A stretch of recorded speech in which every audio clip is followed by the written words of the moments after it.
Se cumple un año de este momento, la inauguración de los túneles del Risco de Faneque, después de años de reivindicación por parte de los vecinos de la aldea. Con esta primera parte inaugurada, los vecinos dejaban de utilizar una vía peligrosísima que en muchas ocasiones y debido a los desprendimientos los dejaba incomunicados. ¿Qué tal? ¿Cómo están? Bienvenidos a Mírame Canarias, bienvenidos a Canarias 8. Hoy esperamos la visita del portavoz del Foro Roque Aldeano. Además, noticia importante, noticia judicial que afecta a un municipio de Gran Canaria. El Tribunal Superior de Justicia de Canarias tumba la tasa turística anunciada y aprobada por el Ayuntamiento de Mogán. Sin embargo, el Consistorio Gran Canario ya ha anunciado que va a recurrir la decisión judicial. Mogán se había convertido en el único ayuntamiento canario en aprobar esta medida. Están viendo Mírame Canarias, arranca ya Canarias 8.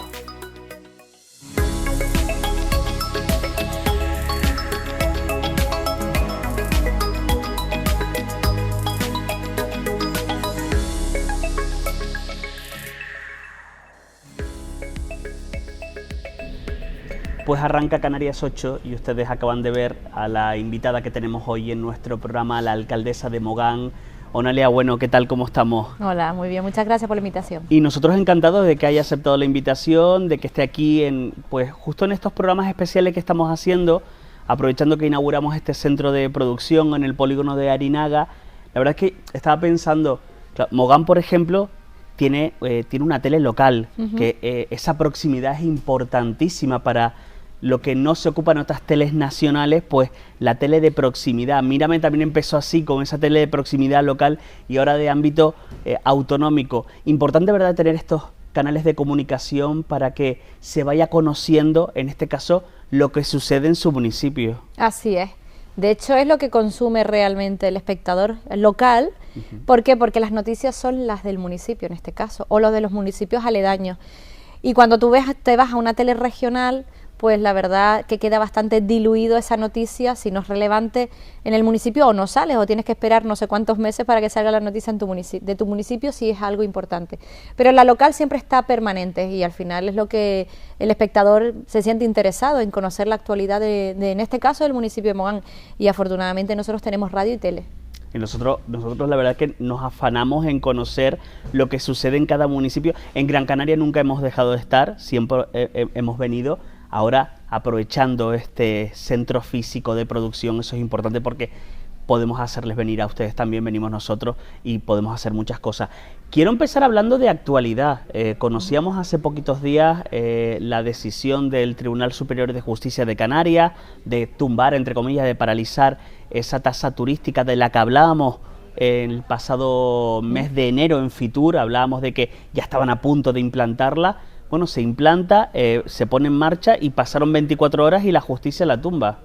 Bueno, la justicia no es que la tumbe, la justicia lo que ha hecho es paralizar ante la petición de la Federación de Empresarios de Hostelería y Turismo, unas cautelarísimas, porque claro, al juez le llega eso, lo tiene que estudiar y ante esa decisión la paraliza y dice, oiga, Ayuntamiento de Mogán, quiero escucharles ahora. Entonces ayer precisamente respondimos, bueno, a la oposición de lo que es la Federación de Empresarios de Hostelería y Turismo. Ahora el juez tiene que estudiar nuestra parte y decidir si levanta, si alza la medida y continúa el cobro de la tasa o si realmente la suspende hasta que el procedimiento original, que es el contencioso administrativo, tenga una sentencia, ¿no? ¿Qué hemos dicho nosotros dentro de nuestras alegaciones? Pues bueno, le hemos respondido a la Federación varias cosas, pero entre ellas, algo muy importante, digo, bueno, pues que se ponga una fianza, solicitar una fianza de 1.200.000 euros alrededor, que es lo que estimamos nosotros, que es lo que se recaudaría de aquí a final de año, con el 0,15 céntimos persona día en el municipio de Mogán. ¿Y por qué? Porque, oye, uno no sabe al final el recorrido que va a tener ni el tiempo que se va a dilatar el procedimiento, si es 1, 2 años, 3 años, no sabemos cuánto. Claro. Entonces, si al final sale una sentencia favorable al ayuntamiento, ¿qué pasa? ¿Que el ayuntamiento pierde ese 1.200.000 euros estimado en base a nuestros números? Pues no me parece justo. Entonces, ya que la Federación de Empresarios ha dicho que bueno, que se suspenda, que no están de acuerdo en ella, nosotros decimos que bueno, que depende de lo que diga la justicia, pero por lo menos que pongan una fianza de 1.200.000 euros. Claro, porque la decisión judicial, ya sea a favor del municipio de Mogán o en contra y a favor de ese recurso que había puesto, en este caso, la Federación Turística, se puede dilatar en el tiempo, como usted dice. Una cosa es que eso no va a ocurrir, porque la justicia sabemos lo que suele tardar, que se pronuncie en los pocos días, en los próximos días, pero claro, si al menos tarda un año, usted dice, este año no hemos recaudado nada, entonces recuperar ese dinero que no se ha recaudado. Eso es, por ahí va la cosa, pero ya no solo eso, es decir, nosotros no terminamos de entender por qué la oposición de los empresarios de Gran Canaria, cuando muchos de los asociados de la Federación de Hostelería y Turismo de Las Palmas tienen hoteles en Baleares, tienen hoteles en Cataluña y en el resto de Europa, y ahí no han dicho ni mu al cobro de la tasa turística. No entiendo por qué aquí hacen un frente común, precisamente esos que la cobran en otro sitio, aquí se niegan a cobrarla. Y estamos hablando de 0,15 céntimos, la más barata del mundo. Pero ya no solo voy a eso, es una tasa. ¿Qué significa una tasa? Que yo tengo, tiene una finalidad, es decir, esa recaudación, ¿a dónde va? Pues esa recaudación la ley me obliga a que tiene que tener un carácter finalista. ¿Y a dónde va? Pues precisamente a los destinos turísticos, a las infraestructuras turísticas, es decir, a ellos, va a los empresarios, es decir, los empresarios cuando renuevan su planta alojativa, siempre nos piden a los alcaldes, sobre todo en las zonas turísticas, que tengamos las infraestructuras alrededor de los hoteles, para entendernos todos, en condiciones, que las farolas alumbren, que las aceras estén en condiciones, que haya barandilla, los pasos de peatones señalizados, que los jardines en condiciones, es decir, todo lo que es los servicios públicos en sí, el asfaltado en condiciones, que no hayan baches, pues todo eso, esa recaudación de esa tasa iría para eso, también para la promoción turística o la mejora de los servicios públicos, como he dicho anteriormente, o infraestructuras, crear nuevas infraestructuras turísticas. Entonces, al final dice uno, oye, si esa tasa, que los turistas, pues sobre todo los británicos y los alemanes y los nórdicos, que son los que tenemos en el municipio de Mogán, la quieren pagar, la sociedad canaria estima que también se debe imponer una tasa o un impuesto. Nosotros hemos impuesto una tasa, los únicos aquí que no están de acuerdo son ellos, pero es que no sale de los bolsillos de ellos, sale de los bolsillos de los turistas, estamos hablando de 0,15 céntimos. Entonces, como he dicho yo, me parece una actitud totalmente mezquina por parte de los empresarios, además que se vanaglorian del récord de turistas que tenemos en Canarias en estos últimos años, después del COVID, que nos hemos ido recuperando, de las ayudas que ellos mismos han recibido, y por tanto su cuenta de resultados es muy potente. Nosotros lo único que queremos es que se reparta un poquito esa riqueza. Esa riqueza se puede repartir con esos 0,15 céntimos. Los empresarios argumentan de que esa tasa podría repercutir negativamente en el sector turístico, pero estamos viendo que otras partes, por ejemplo, en el territorio nacional se implanta. Cataluña, por ejemplo, tiene esa tasa turística, Baleares también tiene esa tasa turística, si no me equivoco, y negativamente creo que no les ha afectado, no ha mermado el número de turistas. Al contrario, Barcelona la acaba de subir a 15 euros la noche, Baleares la va a subir también, y por eso no dejan de venir turistas. Pero es que no hay ningún modelo en el mundo de los más de 151 países en el mundo donde se aplica una tasa o un impuesto al turismo. Ninguno de esos países ha notado que se haya mermado las visitas de los turistas. Azores, el archipiélago Azores, que lo tenemos al lado, acaba de implantar la tasa turística. Entonces no entendemos ese postulado de la Federación. Debe ser que se lo quieren tragar todo. No hay otra explicación. Dígame una cosa, ¿cuál fue lo que le motivó a llevar a cabo el implantar esa tasa turística? Porque es cierto que un ayuntamiento necesita financiación, necesita dinero para cubrir servicios, para pagar incluso nóminas, tiene una parte de recaudación, una parte de dinero que le da otras instituciones, pero esto es una forma de también recaudar, ¿no? Claro, acabas de dar en el clavo. Otras instituciones, es decir, nosotros recaudamos nuestros impuestos, lo que ya sabemos, ¿no? El IBI, bueno, todos los impuestos y tasas. Pero nosotros somos 22.000 habitantes de derecho, los que residimos ahí, los que pagamos impuestos, físicos y jurídicos, ¿vale? Pero es que diariamente en mi municipio hay alrededor de 50.000 personas, porque el resto, hasta llegar de los 22.000 hasta llegar a 50.000, alrededor de 5.000 son trabajadores que se desplazan diariamente, y el resto son turistas. Pero yo recibo el abono de esos impuestos de otras administraciones más los que recauda la administración por 22.000 habitantes, no por 50.000. Entonces es notable la diferencia que hay, notable, notablísima la diferencia que hay. ¿Quién sufraga ese déficit de esos servicios públicos que yo tengo que mantener obligatoriamente? Mi residente. Mi residente año a año sigo cargando en los presupuestos municipales el déficit que me genera la acción turística, lo que el turista me genera, ¿vale? Y que no pagan los empresarios. Entonces, eso es lo que vamos, por eso se creó la ordenanza. ¿Y por qué también?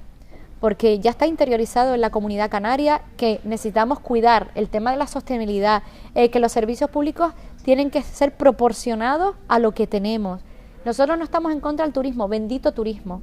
A nosotros es nuestra familia, Mogán. Es el motor. Mogán ha convivido desde los años 70 con el turismo. Yo he crecido con el turismo, es mi familia, es lo que nos ha dado de comer a toda la población de Canarias. Aquellos que lo han sabido beneficiarse, se han creado negocios. Precisamente aquí donde estamos, en este polígono de Aninaga, yo siempre digo que un polígono de Aninaga existe porque existe una zona sur que consume. De hecho, lo vimos en la pandemia. Si no, todo esto sería agrícola. Entonces, lo que digo es eso, que bendito turismo, pero el problema es que el turismo va cambiando y también tiene que ir cambiando la filosofía del empresariado.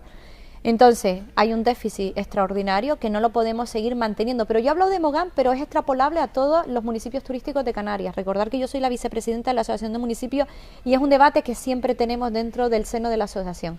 Entonces, claro, nos falta financiación, pero nos falta financiación no porque el ayuntamiento derroche, sino porque se ven los números que necesitamos ese extra de financiación para mantener los servicios básicos. Yo creo que usted ha sido una persona, una política, en este caso una alcaldesa de un municipio del sur de Gran Canaria, valiente en el tema de la tasa turística, en contra incluso hasta de la opinión del gobierno de Canarias. Sí, yo me siento libre, a pesar de que yo apoyo al presidente del gobierno de Canarias, pero no por eso no dejo de alzar mi voz o poner mi punto de vista y contrastar mi punto de vista. Por ejemplo, hoy dice unas declaraciones en un medio de comunicación donde el presidente del gobierno de Canarias, Fernando Clavijo, en el debate de la nacionalidad manifestó quizás la posibilidad de subir el IGIT turístico, ¿no? Entonces, bueno, a mí me parece bien que el gobierno de Canarias, si entiende que tiene que subir el IGIT turístico, pero ¿a dónde va ese plus de más de esos ingresos que salen de las zonas turísticas? ¿A la caja única a través del gobierno de Canarias? Porque sigue generando un aumento en la presión fiscal de los empresarios, que podemos estar de acuerdo o no, pero es que al final la recaudación que tú generas, que el año pasado fueron alrededor de 22.000 millones de euros, ¿vale? ¿A dónde vas? Porque yo no recibo nada extra como municipio turístico, porque a mí me das lo único que me corresponde por población de derecho, pero eso hasta llegar a los 50.000 que dijimos anteriormente, ¿quién me lo paga? No me lo pagan, no me dan nada extra. Entonces, por eso decimos el tema de la tasa, hasta que el gobierno de Canarias entienda que tiene que poner un impuesto que se cobre y que después sea negociable con los municipios turísticos, como hace Cataluña, que lo negocia de lo recaudado, el 50% de esa recaudación va a los municipios turísticos. Pues también nosotros queremos eso, pero no que se lo lleve todo el gobierno de Canarias para más de lo mismo. Entonces, ese es el debate que, si se pone sobre la mesa, esta alcaldesa discutirá con el presidente del gobierno de Canarias en ese sentido. No es la primera vez. No es la primera vez. Ni la última. Supongamos que la justicia falla a favor de ustedes y que Mogán ya puede seguir con esa tasa turística de 15 céntimos. ¿Cómo se cobraría al turista? Es muy fácil. De hecho, el día que empezó la tasa turística, un medio de comunicación fue una recepción importante de un hotel en el municipio de Mogán, y el jefe de la recepción le mostraba cómo se cobraba. Es una aplicación, es una aplicación donde cuando tú llegas ahí como turista, el recepcionista te dice que en este municipio hay que cobrar la tasa turística, te dice cuánto es, pasas el datáfono, te la cobran y ellos en una aplicación lo registran. Y después, cada 6 meses, lo liquidan con el Ayuntamiento de Mogán en un formato que ellos saben cómo es. Por eso dices tú, es muy fácil, es que es muy fácil, no tienes que hacer un máster ni un doctorado para saber cómo tienes que cobrar una tasa turística. Es muy fácil y ellos lo saben, pero ¿por qué? Lo saben porque lo tienen aplicado en Cataluña y en Baleares, no es otra cosa. Alcaldesa, dice el PSOE en Nueva Canarias que esa implantación de la tasa es una situación caprichosa por parte de usted? ¿Eso lo dicen a nivel del municipio de Mogán? Sí. Vale. Yo lo que le diría a Nueva Canaria, al Partido Socialista, que podemos discutir las formas y el fondo quizás, ¿cómo es posible que en Mogán digan una cosa y en el Parlamento de Canarias digan otra? Porque precisamente en esta legislatura ellos han solicitado en sede parlamentaria al Gobierno de Canarias, que Coalición Canaria, el Partido Popular en este caso, no llevaron en su programa electoral la tasa o el impuesto turístico, y Nueva Canaria, el Partido Socialista, sí lo llevaron y no lo aplicaron cuando estuvieron gobernando, porque todo, la justificación siempre es el coronavirus. ¿Cómo es posible que en Mogán digan un discurso y en el Parlamento de Canarias digan otro? Porque es el mismo partido, ¿no? Entonces, la verdad que es ridículo cómo el mismo partido tiene un mensaje contradictorio según donde estés. No es una cuestión caprichosa, es una cuestión de necesidad. Y la oposición de Mogán, bueno, ya sabemos el papel que es, el no por el no y ya está. Pero a mí lo importante es que cómo es posible que a nivel de Parlamento de Canarias, sus líderes políticos, tanto el Partido Socialista como Nueva Canarias, no le hayan tirado las orejas a Nueva Canaria y al Partido Socialista en Mogán cuando se están contradiciendo en el mensaje. Entonces sus votantes dirán, bueno, ¿y a quién le tengo que creer? ¿Al Partido Socialista de Mogán o al Partido Socialista que representa a todos los canarios en el Parlamento de Canarias o Nueva Canarias? Allá ellos. Bueno, es un asunto que vamos a tratar mucho, el tema de la tasa turística, esperando por esa resolución judicial. Veremos cuánto se dilata en el tiempo, esperemos que no mucho y sobre todo ese dinero que a ustedes le tendrían que devolver, ¿no? Como concepto de indemnización, digamos, sí, por el tiempo que esté en suspenso esa tasa. Quiero hablar con usted de inmigración. Arguineguín fue un punto de llegada de pateras y cayucos, si no me equivoco, en el año 2006, muy fuerte. Ahora se ha trasladado más a la Isla del Hierro. También se recuerda a usted cuando esa famosa guagua que trasladó a muchos de los migrantes rumbo a Las Palmas de Gran Canaria. ¿Qué le parece ese acuerdo que se ha alcanzado estos días entre el Partido Socialista y Junts para el reparto de los menores migrantes? El presidente del Gobierno de Canarias lo celebra, el acuerdo. Vamos a ver, eso fue en el 2020. 2020. Fueron 3 guaguas. Y eso fue porque el muelle de Arguineguín, recordarlo rápidamente, convivían 3.400 personas diarias, con unas condiciones infrahumanas. Entonces, bueno, esta alcaldesa alzó la voz, puso en la agenda de Pedro Sánchez la necesidad de tomar medidas serias por una simple coherencia de derechos humanos, y al final se consiguió. Tardamos mucho, como le ha pasado al presidente Clavijo, el pico y pala, y al final se ha conseguido, ¿no? Entonces, bueno, ¿qué hemos aprendido de todo esto? O el acuerdo que se ha llegado, me parece correcto, es decir, al final estamos hablando de niños y niñas que arriesgan su vida en el mar, es decir, es que uno se lo plantea. Yo que lo viví 4 meses intensos con madres y niños ahí, niñas, madres embarazadas, sobre todo los niños, los más pequeñitos y esas madres vulnerables, ¿no? Entonces lo más justo que puede suceder es que se ha llegado a este acuerdo, pero este acuerdo tenía que haber llegado un mes antes desde que Clavijo lo dijo, no 1 año y medio o un año y poco después, porque al final hemos vuelto a la casilla de salida donde el presidente Clavijo en su día anunció que el camino para llegar ahí era el que estamos ahora. Entonces yo no entiendo por qué se ha tardado tanto cuando lo podríamos haber resuelto hace 1 año y poco. Claro, y prácticamente el documento que se ha acordado ahora es prácticamente idéntico al que tanto Junts como el Partido Popular rechazaron en su momento, hace, como usted dice, 1 año y algo. Y poco, es decir, y salió de aquí, es decir, salió del Gobierno de Canarias ese acuerdo, ni siquiera del Gobierno de España, que precisamente es donde tienen la competencia en migración. Entonces, bueno, a lo que vamos, perfecto. Yo lo que no entiendo como alcaldesa es que el Partido Popular aquí en Canarias tome un papel y después arriba en España tome otro papel. No lo entiendo, la verdad que no lo entiendo. ¿Y le parece una postura tibia del PP en Canarias con respecto a lo que hace el PP nacional? Siempre lo he dicho, es decir, me parece una postura muy tibia, y entiendo que el PP de Canarias, que gobierna con Coalición Canaria, tendría que haber adoptado una actitud más proactiva y de mayor protagonismo, porque es que lo están sufriendo. Es decir, El que se diga que la migración aquí solo lo está sufriendo Coalición Canaria porque el que realmente está tirando para adelante es el presidente en primera línea, tú estás en un pacto. Y los dos tendríamos, desde mi punto de vista, los dos tendríamos que combatir y ser más combativos, sobre todo en el caso del Partido Popular, con los suyos arriba. Es una cuestión humanitaria, pero ellos lo llevan a otro debate. Es decir, a mí me encantaría que Feijóo, que los parlamentarios del Partido Popular que representan Canarias, que todos ellos vayan al muelle de Arguineguín, al muelle de la Restinga, vayan a los centros de menores, hablen con las ONG, le digan cuál es la situación. Porque nos hablamos de adultos, desde los adultos podemos decir que está resuelto a raíz del muelle de Arguineguín, pero estamos hablando de los menores.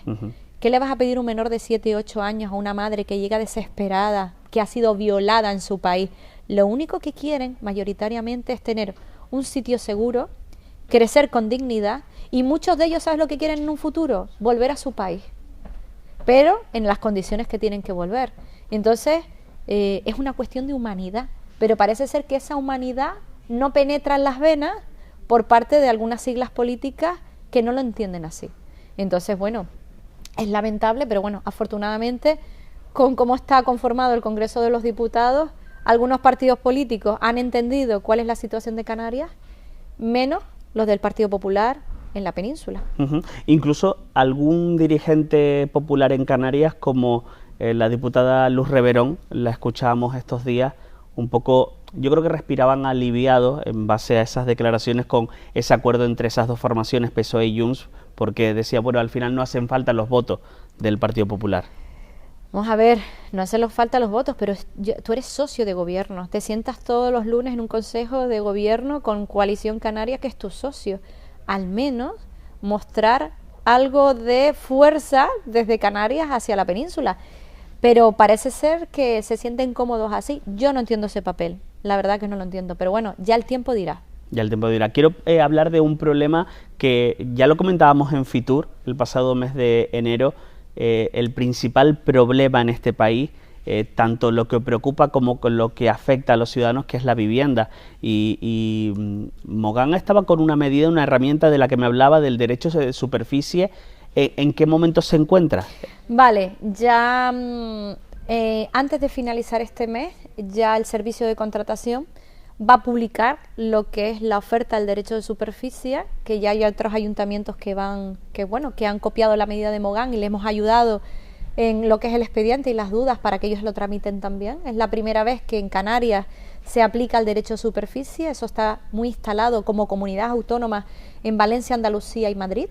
¿Vale? ¿Y en qué consiste el derecho de superficie? El derecho de superficie consiste en que el ayuntamiento tiene parcelas residenciales que por una casuística u otra nosotros como ayuntamiento medio no tenemos capacidad económica para construir, pero sí tenemos esa capacidad de contratación que nos da la administración para decir, bueno, nosotros ponemos a disposición las parcelas, lo licitamos en contratación pública y la iniciativa privada se presenta, nos construye las viviendas, gestionan las viviendas por 75 años.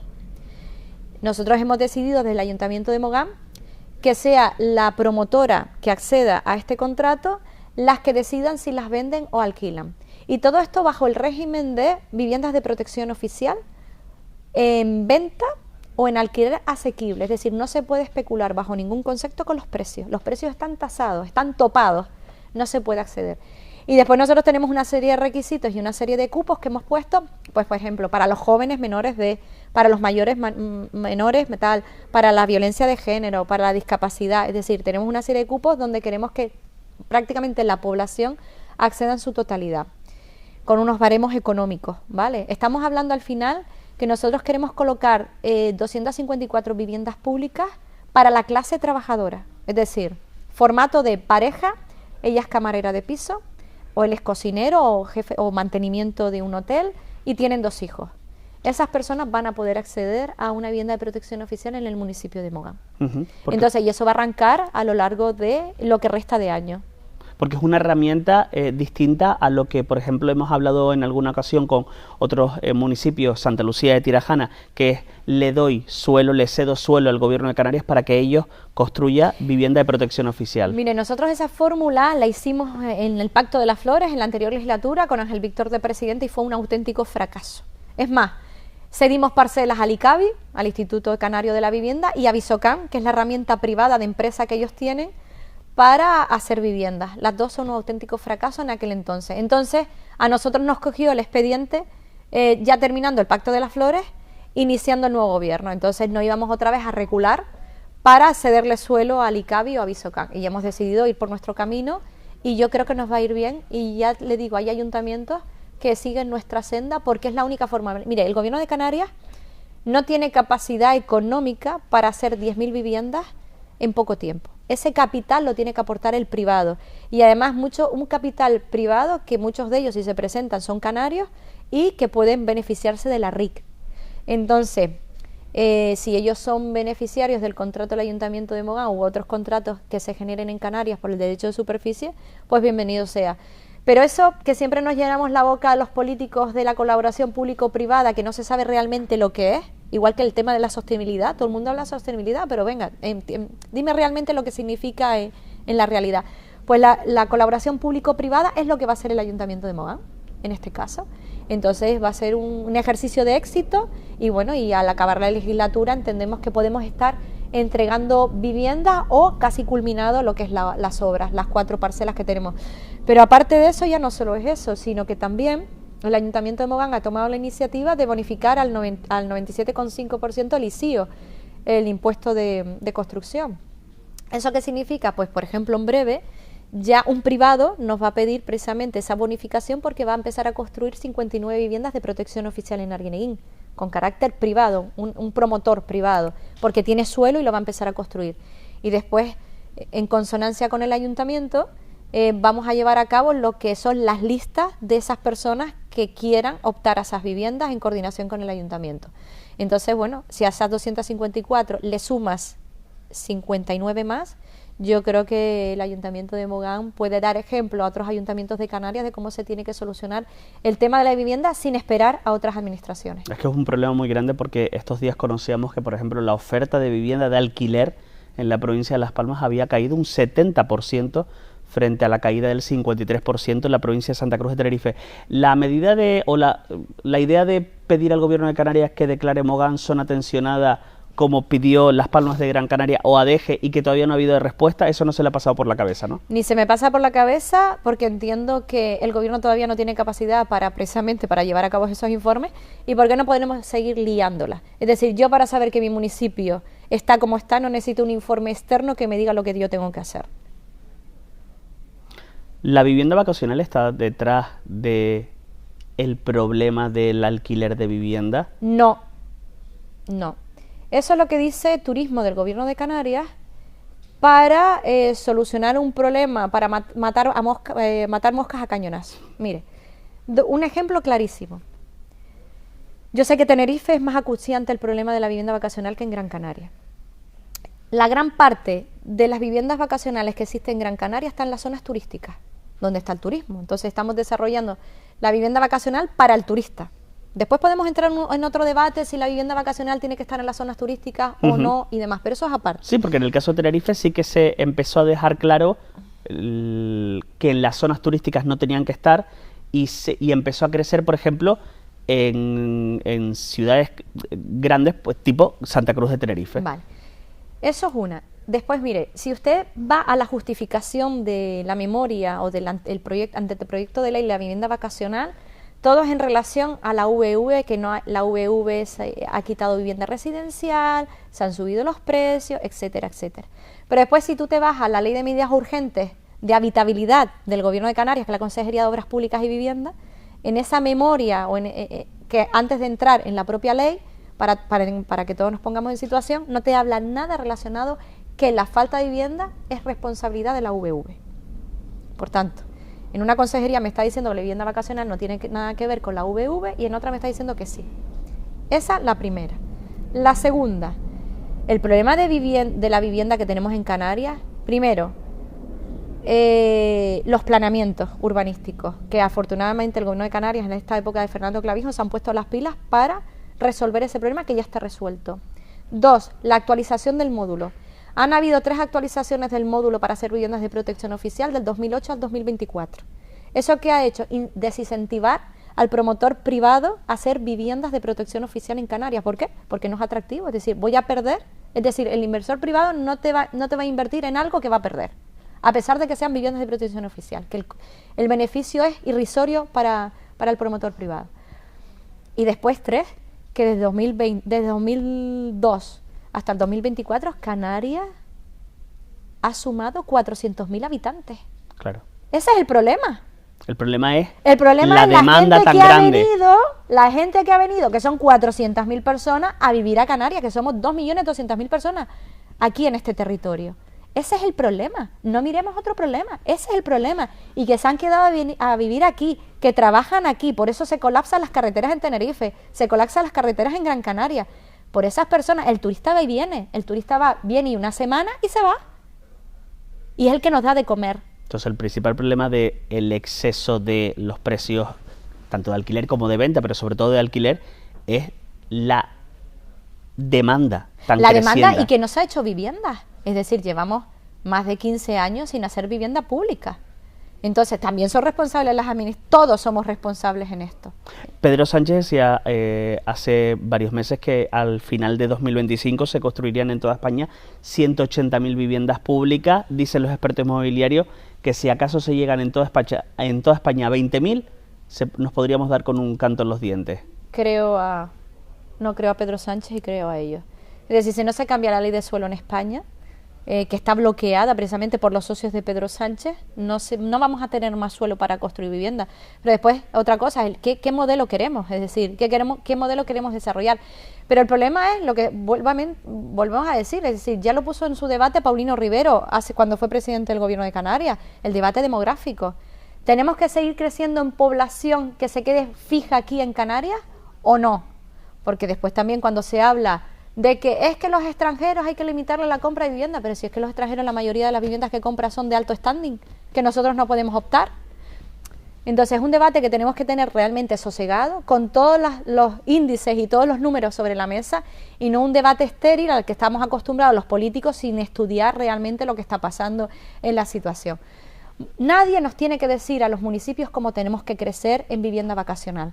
A lo mejor mi modelo en mi municipio es crecer vivienda vacacional y no dar una cama más turística a un hotel. ¿Por qué no? El 90% de las viviendas vacacionales en Canarias están en manos de los pequeñitos, es decir, del ahorrador, de tu padre, de tu tío, de tu abuelo, que trabajó y compró en el sur un apartamentito. O la vivienda que heredó en las medianías de Tenerife o en las medianías de Gran Canaria, la rehabilita para hacer vivienda vacacional.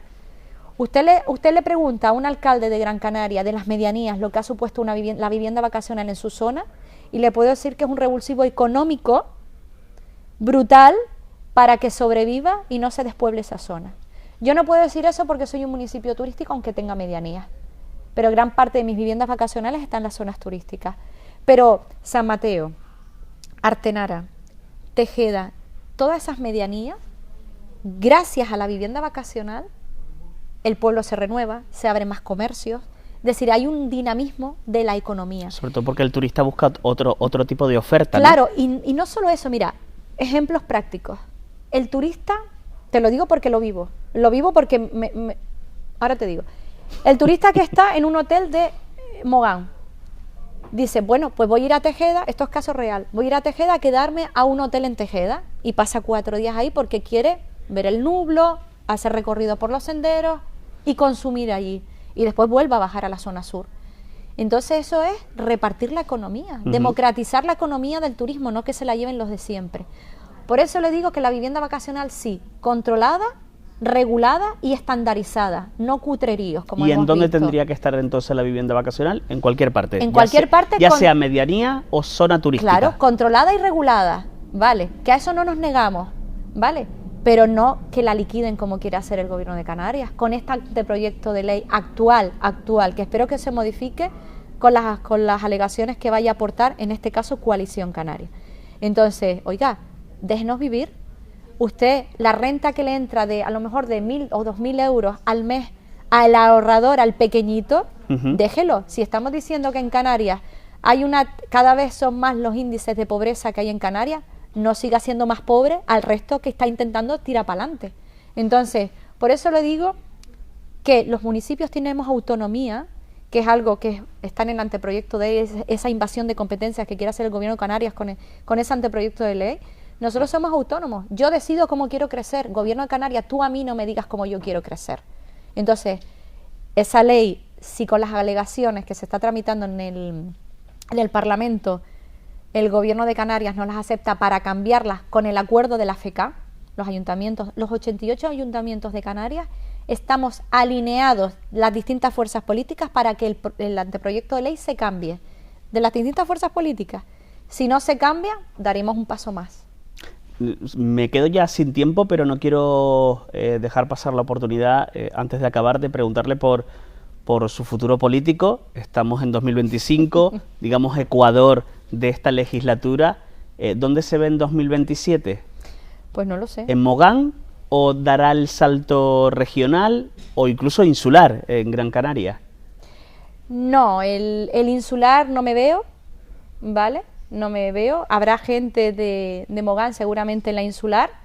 En Mogán ya he dicho que no me presento y no sé lo que pasará. A lo mejor me voy a Europa. Ah. No, son bromas. No lo sé. Todavía no lo sé. ¿Pero le gustaría dar el salto regional? Hombre, me gustaría... Sobre todo porque ha descartado ya que no se ve el salto insular. ¿Me gustaría dar el salto? Puede ser. Yo me siento que una persona ya con un bagaje político preparada. Yo creo que los temas que estamos defendiendo desde el rinconcito del municipio de Mogán, en el sur de Gran Canaria, sobre todo el tema de la tasa, la vivienda vacacional, el derecho de superficie, pueden ser extrapolables perfectamente a un gobierno de Canarias. Y me siento preparada. Ahora vamos a ver lo que pasa. Vamos a ver lo que pasa. Estamos en 2025, eso será dentro de 2 años. Esperemos contarlo aquí en Mírame Canarias. Onalia Bueno, alcaldesa de Mogán, le agradezco muchísimo que haya llegado, que haya venido al centro de producción de Mírame en Gran Canaria, este programa Canarias 8, y un placer hablar de cualquier tema con usted, que con usted se puede hablar bastante bien. Muchas gracias a ustedes por la invitación. Un placer. Vamos a hacer una pausa para la publicidad, a la vuelta más cosas aquí en Canarias 8 desde Arinaga.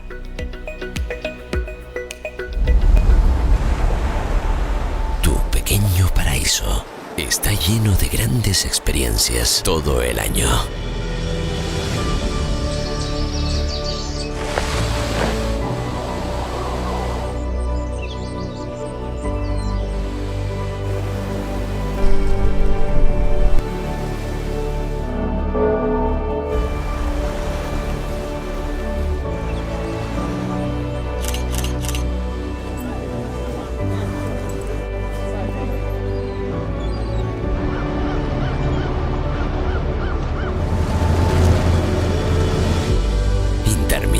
Playas,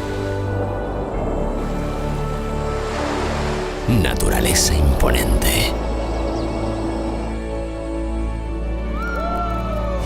deliciosos sabores, todo el ocio y deportes náuticos que puedas imaginar, con el mejor clima de Europa.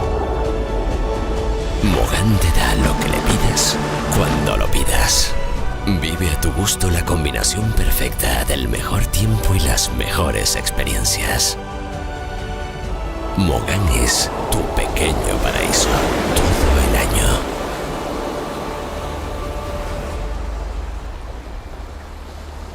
Mogán, cálido paraíso.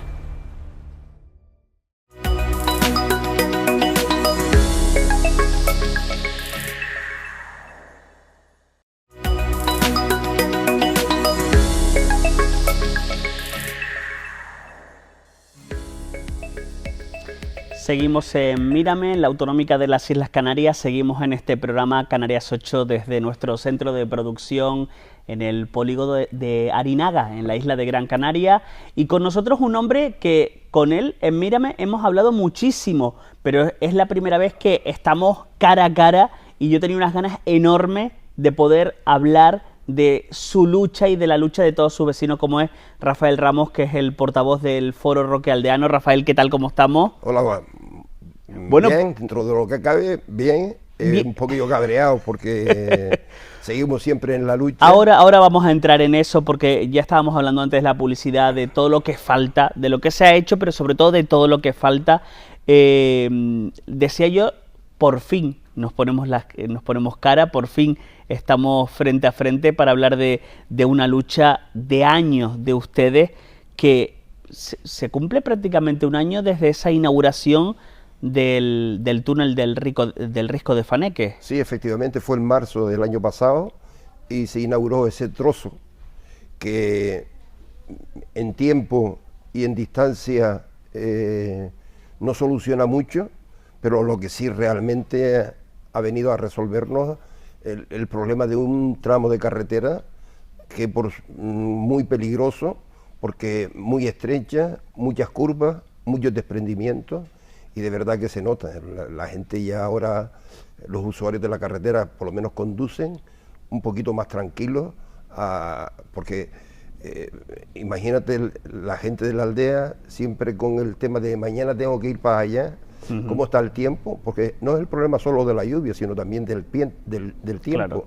En una zona que está afectada no solamente por el viento y la lluvia, sino como está cercano al mar, entonces esa carretera en muchos tramos pues está muy fraccionada por la erosión de los elementos que he citado, y transitar en un día de mucho viento o de lluvia, pues de verdad que te la juega. Entonces, y sobre todo a los vecinos se les hacía un mundo, me imagino, salir de la aldea cuando estaba ese tramo tan peligroso. Hombre, es que además verte obligado, porque si dices voy a ir para la aldea, pues si no voy no puedo ir, pero cuando tú dices tengo cita con el médico y llevo 3 meses para que me den consulta y me veo que está lloviendo, sí o sí tengo que ir, porque la otra alternativa es ir por Mogán, y ir por Mogán es darle la vuelta a la isla, ¿me entiendes? Claro, para ir al médico. Se hace más largo. Y eso lo han sufrido los aldeanos durante montones de años, y nada, estamos desde el 2006 en la lucha, el Foro Roque Aldeano, en la lucha reivindicando esa carretera, que sí, hemos avanzado, pero es muy triste decir, hasta un poquito unos añulga, que después de décadas de lucha, hace 15 años que se iniciaron las obras, en el 2009, 15 años, y todavía nos dicen que tenemos que esperar un poquito más hasta el 2027, como mínimo, cuando los plazos de ejecución de esta segunda fase ya finalizaron. Esta segunda fase tenía un plazo de ejecución de 65 meses, pues empezó en el 2009 y eso, todavía estamos en veremos. Usted decía con lo de la inauguración del túnel, hace ahora un año, algo ha cambiado en la vida de los aldeanos, ha cambiado que ya no es tan peligrosa la carretera, pero el tiempo que se tarda prácticamente es el mismo. Es el mismo, sí, es decir, casi el recorrido que se tiene por el túnel es prácticamente el recorrido que se tenía a cielo abierto por Faneque. Entonces, vuelvo y repito, claro, la diferencia es abismal. Va a una velocidad de 80 kilómetros por hora, claro, pues una doble vía, y no hay peligro, sobre todo. No, sabes que no te vas allí dentro, no te van a caer piedras. Porque ¿cómo era circular por ese tramo, por esa carretera Gran Canaria 200? Ahí la aldea tenía 2 tramos sumamente peligrosos. Bueno, todavía hay miles y miles de gran canarios que todavía no han ido a la aldea, porque todavía no se les ha quitado el peligro. Todavía la gente te pregunta, pero ¿y no siguen cayendo piedras? ¿Y puedo ir? ¿Y las curvas que es que yo mareo? ¿Me entiendes? Entonces, ¿qué ocurre? Es verdad que había esos 2 tramos que eran muy peligrosos, el andén verde, que lo resolvió el túnel de la primera fase, y esto Faneque, que ahora lo resolvió otro túnel. El primero era de 3 kilómetros y poco, y esto es 2 kilómetros y poco, y con esos 2 túneles, que ha sido prácticamente casi todo el tramo de la carretera, pues con esos 2 túneles de verdad que hemos avanzado mucho en el tema de la peligrosidad. Pero claro, el tiempo desespera, claro, porque en todos los aldeanos siempre tenemos en el subconsciente el tema de que y me moriré sin haber visto sin haber estado finalizada la carretera. Y eso muchas veces cuando te lo dice gente un poquito mayor, yo también ya tengo mis añitos. Pero se le ve joven, se le ve sí, fuerte. Sí, pero porque nos cuidamos un poquito, pero que... Pero gente mayor que dice, que me queda poco tiempo. Exacto. Y no incluso nosotros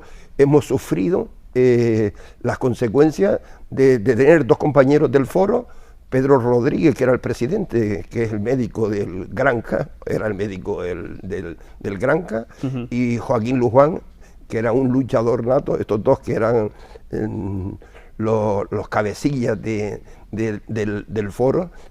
Ellos no pudieron ver terminar la carretera porque desgraciadamente fallecieron ya hace un tiempito. Yo me imagino cuando se anunciaba mal tiempo, sobre todo para la isla de Gran Canaria, para Canarias en general, pero sobre todo para la isla de Gran Canaria, en la aldea temblaban pensando, ay mi madre, ¿habrá un desprendimiento en esa carretera que nos dejará incomunicados? Porque ustedes se han visto incomunicados, ¿no?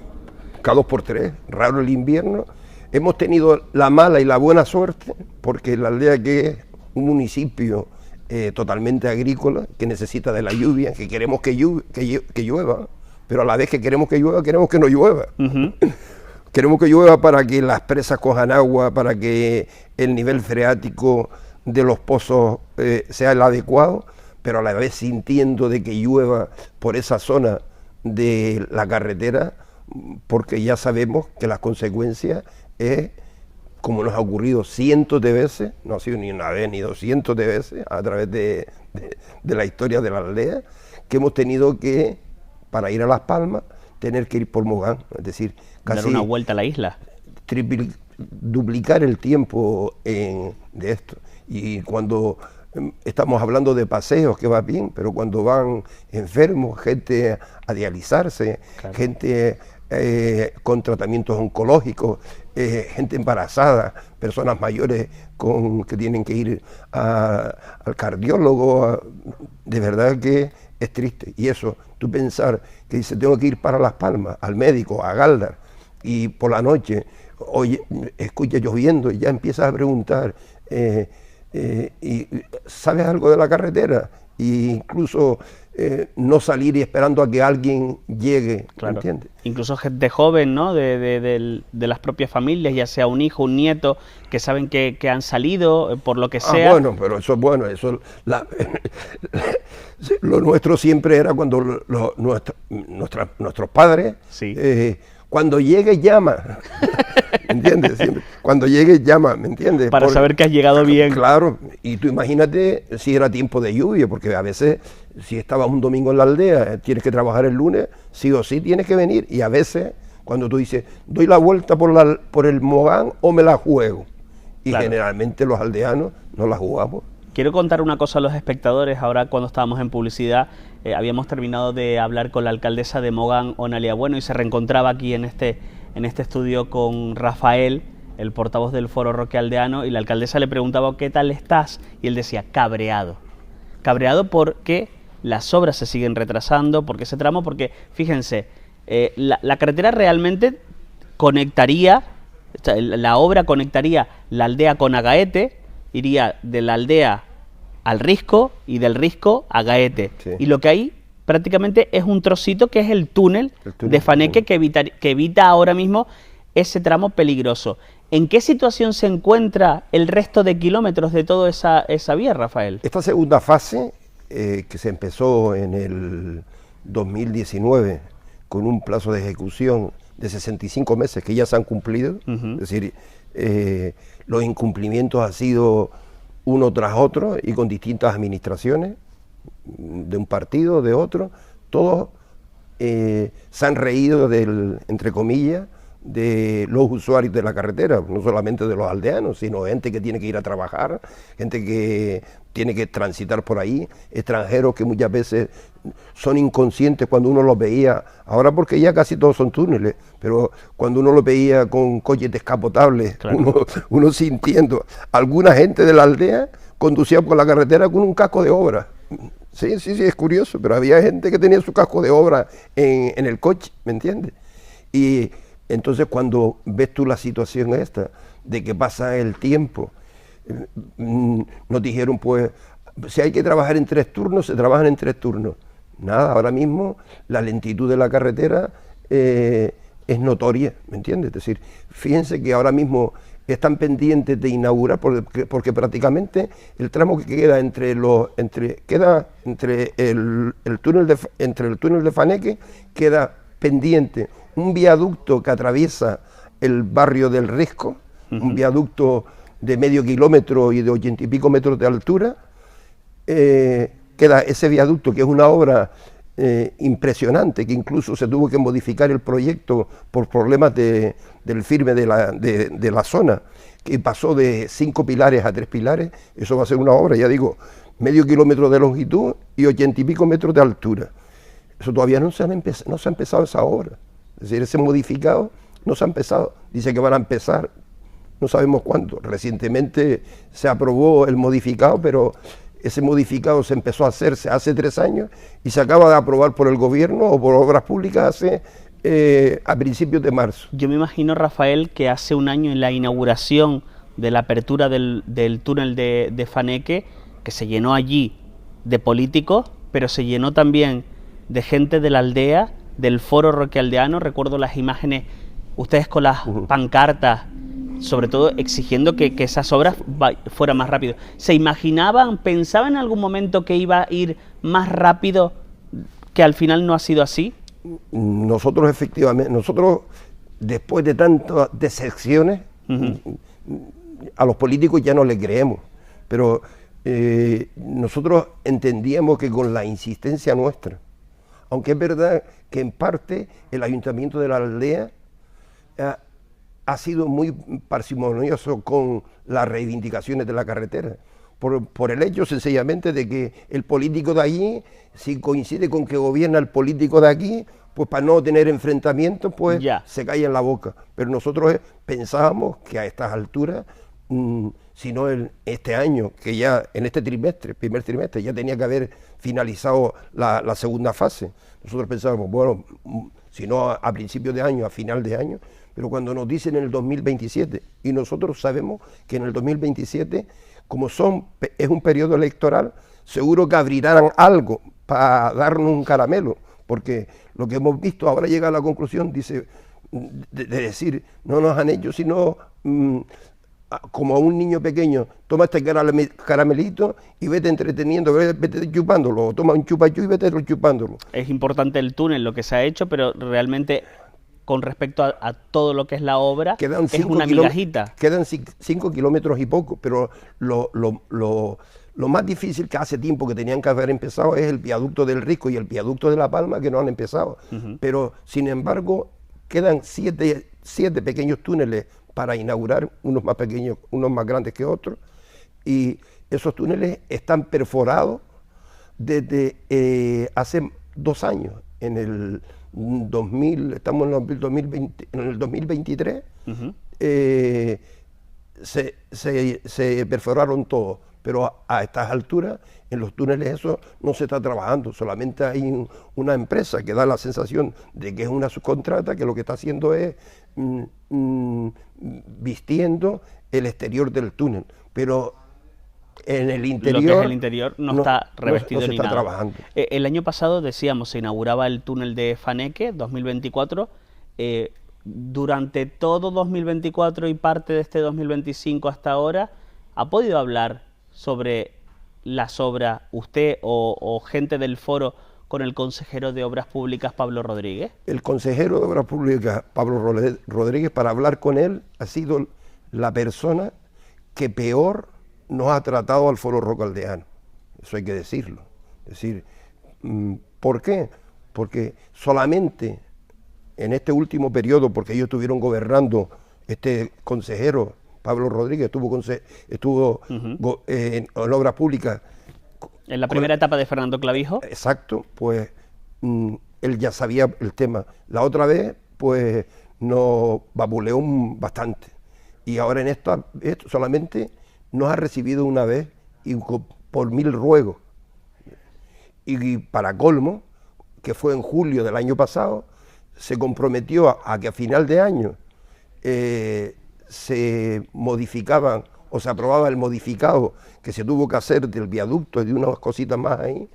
Pues no, ahora se vino a aprobar ahora en marzo. y nos da la sensación de que la carretera no va a ir a un ritmo adecuado, porque sí es verdad que el año pasado se destinaron a la carretera de la aldea 40 y pico millones, este año solamente se van a invertir poco más de 20 millones, la mitad. Casi la mitad. Y perdona, cuando en Tenerife, en el cierre del anillo insular, justo se va a invertir casi el doble de la carretera de la aldea. Las comparaciones son odiosas. Y yo sé que ellos también tienen una necesidad en Tenerife, pero lo que no entendemos es... Sin embargo, en Tenerife sí es cierto que no hay pueblos que se quedan aislados. Exacto, cuando llueve por desprendimiento. La idea de ese anillo insular es para conectar más rápido la zona norte con la zona sur, pero ustedes sí tienen una necesidad de muchos años, que es una carretera muy peligrosa, que por fin se ha eliminado parte de esa peligrosidad. Lo que no sé si ustedes, por lo que me está contando, entiendo que ese 2027 es bastante pesimista, ¿no? Ya te digo que nosotros tenemos, por ejemplo, hay un tramo ahí que entendemos que no es peligroso, pero que está originando incluso accidentes, porque claro, la gente llega por los túneles hasta el Risco, y cuando llega al Risco, que viene por los túneles desde la aldea, que te pone, por ejemplo, te pones de la aldea al Risco en 10 minutos. Y en bajar al Risco para conectarte con Faneque, porque no está hecho el viaducto, a lo mejor si te cuadra, que es muy corriente en eso, camiones sobre todo en la zafra, te coge un camión y 5 o 6 coches que no adelantan al camión porque nosotros la aldea somos un poquito más atrevidos y a lo mejor generalmente lo hacemos, pero la gente que no es de la aldea tiene un poco más de miedo. Entonces, ¿qué pasa? Que tardas de la aldea al Risco 10 minutos y luego del Risco para conectar de un túnel a otro que se hace con ese viaducto que está pendiente de ejecutar, pues a lo mejor tarda 10 minutos, es decir, en un pesquito. ¿Qué ocurre? Que la gente viene a una velocidad grandísima, bueno, de los 80 o 90 kilómetros que circula la gente por ahí. Cuando llegas por ahí que tienes que ir a 30 o 40, sobre todo la gente que va con prisa o algo, ya ha habido varios accidentes. Pero después también, ¿qué ocurre? Que saliendo del túnel de Faneque hacia Gaete, hay un tramo ahí que está muy fraccionado el relieve por su cercanía al mar, y cuando llueve todavía hay una zona por ahí que es muy peligrosa. Por lo tanto, nosotros esperábamos que al menos, ¿me entiendes?, en el 2026 se agilizaran las obras para que el tramo entre el túnel de Faneque y Agaete, pues se hiciera el viaducto de La Palma, que es muy pequeño porque es de 120 y pico metros y 20 y pico metros, o 18 metros de altura, es pequeñito, y se terminaran los túneles y por lo menos ese tramo Faneque-Agaete pues estuviera ya de inmediato, ¿me entiendes? Yo me comprometo a que vamos a tratar de que el propio consejero de Obras Públicas, Pablo Rodríguez, en este programa o en esta cadena nos dé una respuesta. Y a todo eso hay que sumarle el famoso nombre del túnel, que lo hemos contado, sobre todo en el programa de Manuel Artiles, lo hemos contado. Ustedes indignadísimos porque va y le ponen el nombre al túnel del arquitecto. Cuando usted dice, esto va a ser siempre para nosotros el túnel de Faneque, el túnel del Risco de Faneque. Bueno, nosotros el cabreo nuestro es, el señor era el director de la obra. Una excelente persona, será un excelente técnico, que nosotros también tenemos nuestras dudas, por una serie de motivos que no vamos a entrar ahora, porque aquí no se entiende cómo el modificado ese que se ha hecho de la segunda fase de la carretera de la aldea se empezara hace 3 años y todavía se vino a aprobar el otro día. Es decir, esa parsimonia administrativa, culpa de muchas veces los técnicos, que mientras en la aldea nos jugamos la vida, sobre todo los que la transitan a diario, ellos tienen los papeles. Nosotros le hemos solicitado una documentación en su momento a Obras Públicas, no nos la quiso dar, tuvimos que ir al diputado del Común para que interviniera, ya conseguimos esa documentación en su momento, y claro, no nos la querían dar porque a lo mejor un papel para ir del Cabildo al gobierno de Canarias a Obras Públicas se pegaba 3 meses, así han pasado 3 años. Por lo tanto, nosotros lo que hubiésemos querido ya, por lo menos para el 26, que se hubieran comprometido por lo menos a hacer ese tramo que resolvería también Claro. el tener que pasar por el Barranco de la Palma, que esa es una zona que ahora mismo es la más peligrosa. Y volviendo al nombre del túnel, al final el nombre, ¿cuál es el nombre? Se llama José Luis, arquitecto José Luis Cosero, Domínguez Cosero, bueno, y nosotros, habiendo tantos túneles, que quedan 7 túneles por inaugurar, ese túnel, esa montaña, Faneque, claro, una montaña sagrada de nuestro Guanche, ¿me entiendes? Y justo se le ocurre cuando incluso, entiendo personalmente, que no se le va a hacer ningún favor a él, porque jamás la gente dirá, cuando te preguntan, ¿por dónde vas? Nadie va a decir, mira, yo voy a la altura del túnel de José Luis Cosero, sino la gente va a seguir, yo voy llegando a Faneque, claro, o ya pasé Faneque, ¿me entiendes? Por lo tanto, posiblemente lo hubieran hecho, pero que además entendemos que una persona que está trabajando, que cobra su sueldo, porque le tienen que poner el nombre. Yo entiendo, y no es por jactancia, que un túnel lleve el nombre de Foro Roque Aldeano, que hemos sido un colectivo que han estado reivindicando, exacto, y luchando porque eso se llevara adelante. Que hemos puesto, no solamente del tiempo, sino que hemos puesto montones de dinero de nuestro bolsillo, porque en ocasiones, cuando hemos hecho las concentraciones, en alguna ocasión que el ayuntamiento, en vez de ayudarnos, nos ha puesto traspiés, el ayuntamiento de la aldea, por ejemplo, el tener que pagar un seguro de responsabilidad civil de esa manifestación, a lo mejor nos ha costado a la gente del foro 400 y pico euros, por decirte algo.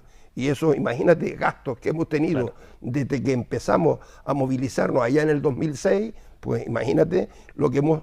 Pero al fin y al cabo tampoco, eso no es una preocupación, el tema económico. Lo que nos fastidia es que le pongan el túnel, además un túnel importante, a ese señor que cobra mensualmente un sueldo, más las dietas y demás. Y ustedes con su lucha han quedado un poco olvidados con ese nombre. Efectivamente, parece que el ayuntamiento propuso que el túnel de la aldea llevara el nombre de Foro Roque Aldeano, el túnel de la primera fase, pero... Si te viene me acuerdo, es decir, nadie, ni el Cabildo ha dicho nada, ni Obras Públicas del Gobierno tampoco, ni el Ayuntamiento de la aldea tampoco se ha preocupado. Me queda por preguntarle si, viendo que esto sigue parado, ustedes en el foro ya están planteándose hacer nuevas movilizaciones, medidas de protesta. Nosotros, de verdad que llega el momento en que uno un poquito, no es que pierda las ilusiones, sino se cansa, ¿me entiendes? Porque la gente se cansa, porque movilizar a la gente cuesta. Es decir, muchas veces tienes que estar llamando personas para reunir un grupito. Pero no creo que ustedes vayan a tirar la toalla, ¿no? No. Pero nosotros hemos intentado a través del ayuntamiento, que es el que tiene fuerza, porque a nosotros nos supone el hacer una concentración, nos supone pues pedir permiso, que hoy día es... casi misión imposible, sabes que para cualquier manifestación hay que hacer un proyecto, hay que haber un responsable, tienes que pagar unos seguros y toda esa cuestión. Y en un par de ocasiones hemos hablado con el ayuntamiento y es verdad que en estos últimos, el anterior cuando estaba gobernando el PSOE, pues bueno, eso no nos hacía ni caso.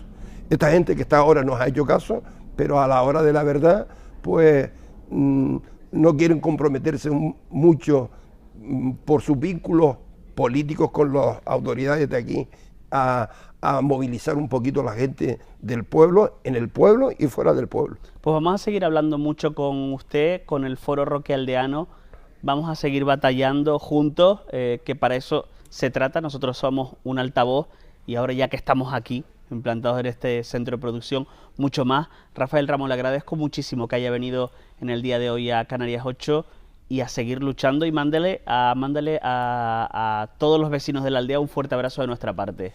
Pues nosotros muy agradecidos de que ustedes estén emitiendo ya hace tiempo, ahora con Canal 8 y estar tan cerca de Gran Canaria, prueba evidente que facilitan más las cosas. También desearles a ustedes que sigan luchando, porque el que ustedes sean portavoces de nuestras reivindicaciones, ya saben que los políticos, los medios de comunicación, les suele asustar, por lo menos, y la gente de la aldea, en nombre de ellos, porque nosotros al fin y al cabo, nosotros somos unos representantes de que estamos luchando por el pueblo, pues muy agradecidos con ustedes y nada. Los medios tenemos que ser valientes también a la hora de contar lo que le sucede al ciudadano. Efectivamente, y eso nosotros los agradecemos. Nosotros muchas veces decimos que gracias a los medios de comunicación también la carretera ha sido está siendo posible, ¿me entiendes? Y si no hubiese sido por ustedes, tanto unos medios como otros, a estas alturas nosotros entendemos que posiblemente la carretera hubiese avanzado muy poco. Rafael, gracias. Pues nada, gracias a ustedes y nada, lo que haga falta. Un placer. Y no se vayan, que les cuento más cosas.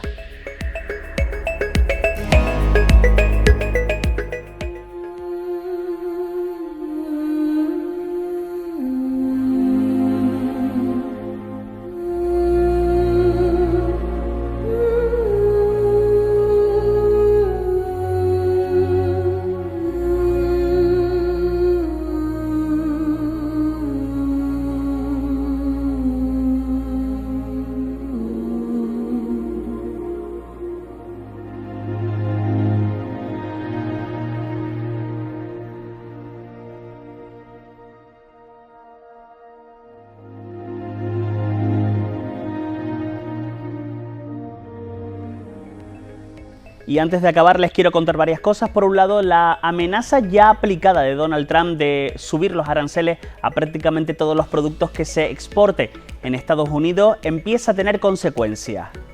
Y es que la decisión de aumentar los aranceles a los productos europeos llegando hasta el 200% en el caso de los vinos pone en jaque a la industria vinícola isleña. Una botella cuyo precio ronda los 50 o 60 dólares pasaría a costar ahora 200 de hacerse efectivo este cambio. Sin embargo, Narváez Quintero, el consejero de Agricultura del Gobierno de Canarias, pide tranquilidad. Nos está echando un pulso, dice, pero quiero trasladar ese mensaje de calma. Y algo más, el sector cultural de Las Palmas de Gran Canaria pues echa un pulso ahora al Ayuntamiento capitalino. Y todo por el concierto de Maluma en el último fin de semana de los carnavales.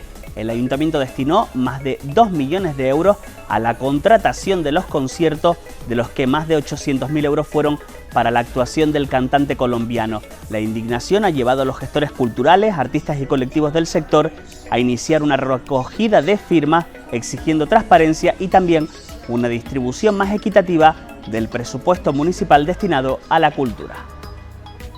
Pues hasta aquí el programa de hoy, el Canarias 8. Sigan en la compañía de Mírame, la autonómica de las Islas Canarias.